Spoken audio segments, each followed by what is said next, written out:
I had to start over today with zero audience, zero email list, and zero connections, but I still had my experience, here's exactly what I'd do. Because most people who try to start online marketing don't actually start a business. They start posting, they start designing logos, they start watching tutorials, and 12 months later, they're frustrated, inconsistent, and still not making any money. So in this episode, I'm going to give you a simple step-by-step blueprint for how you can start properly in 2026 without wasting a year of your life. So here's the order that matters, doing these steps. Step number 1, don't pick a platform, pick a problem. Most beginners start off asking the wrong questions. Should I start YouTube? Should I start TikTok? Should I build a website? And that's backwards thinking. Platforms are distribution tools. You want your business to actually solve a problem. So the first thing I would do is I would write down, what problems do I understand deeply? What problems do people actively pay people for solving? What results can I realistically help someone achieve?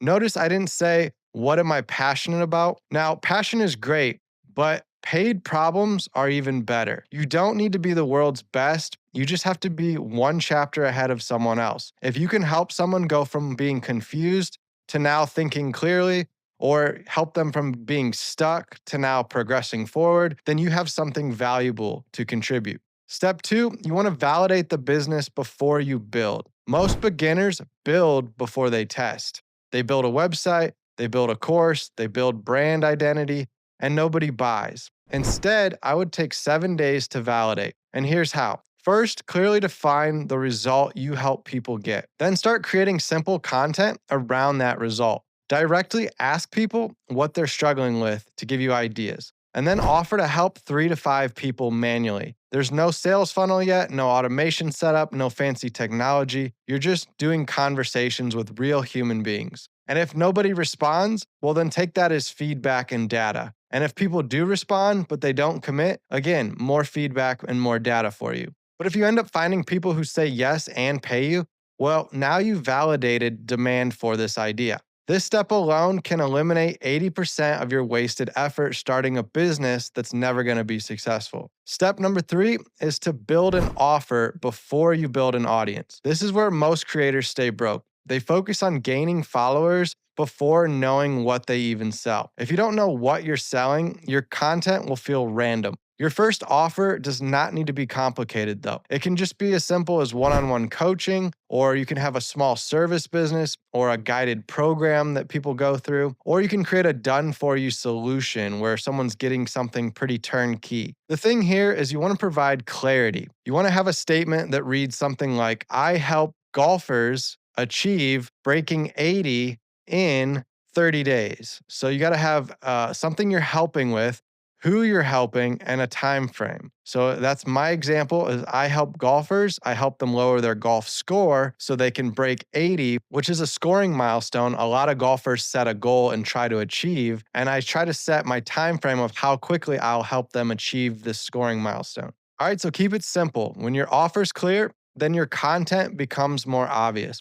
You're no longer posting to try to impress them. Now you're posting to attract the right people into your business. Step number 4, pick one traffic source and go deep with it. And it's only at step 4 when you finally actually pick a platform. Don't try to worry about a platform until you've completed steps 1 through 3. Now, don't just pick a platform because it's trending, because as we've seen, different platforms trend at different times. Instead, pick a platform that matches your strengths. For example, if you're good on camera, you may do really well on YouTube. If you're good at writing, you may do good at blogging and SEO content. And if you're conversational, maybe you start up a podcast. And if you're visual, you can be heavier on Instagram. But here's the rule to follow for the first 6 to 12 months. Focus on just this one platform. No platform hopping. When you go in depth, this beats distraction. If you're trying to work on too many platforms at once, you get distracted and it slows down your results and your momentum. The algorithms also reward consistency and clarity. If you publish with a defined problem and a defined audience, your growth will compound. If you publish random topics,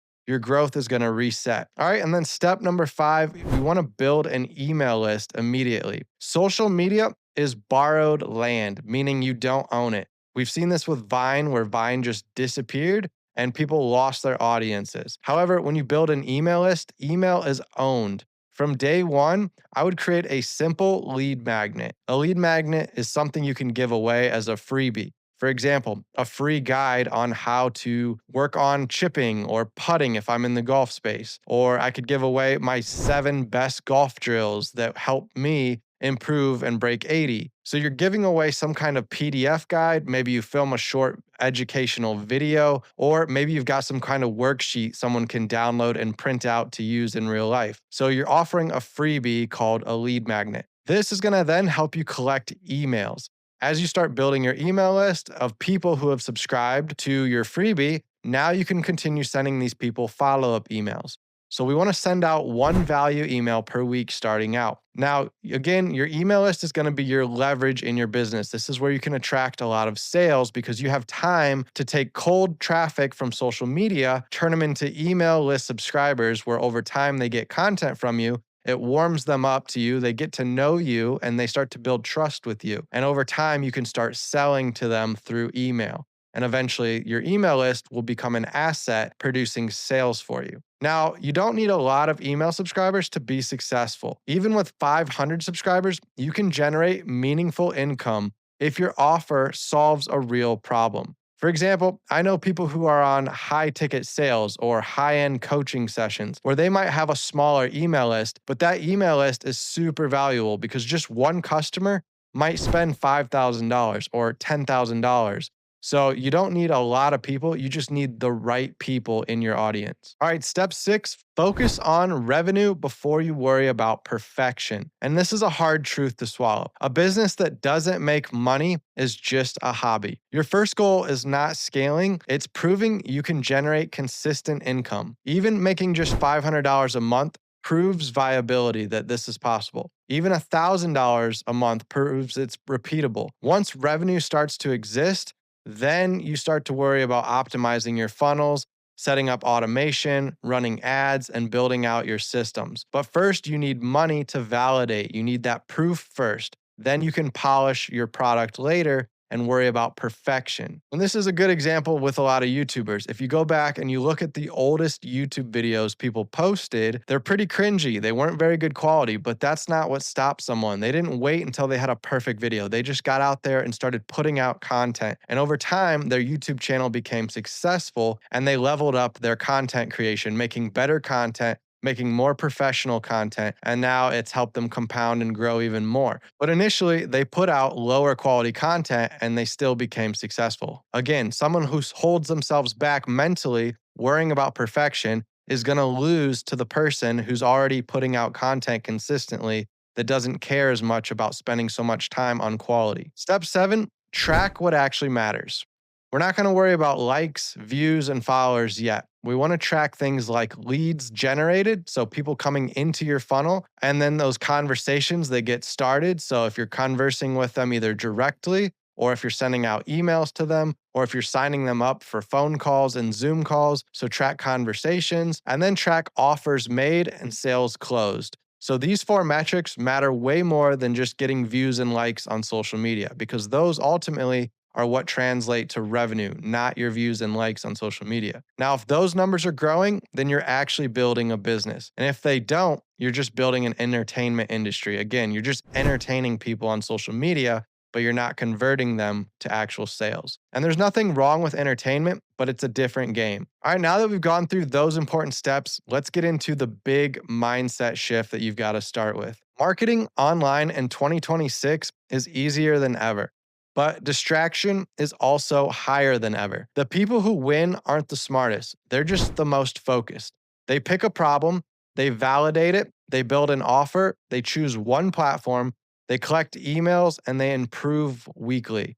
It's a boring concept, but yes, it's profitable. So again, if I had to start over today with nothing, I wouldn't start with branding, and I wouldn't start with gear. I wouldn't start with ads. Instead, I would start with a painful problem people are actively trying to solve, and I'd talk to those people daily until I understood them better than anyone else. Because ultimately, that's how you're going to win. If you're going to start a fitness business, you identify a problem. People want to lose weight. You also want to give a time frame to hold them accountable. Let's lose 5 pounds in the next 30 days. Now let's create how can we solve this problem for somebody.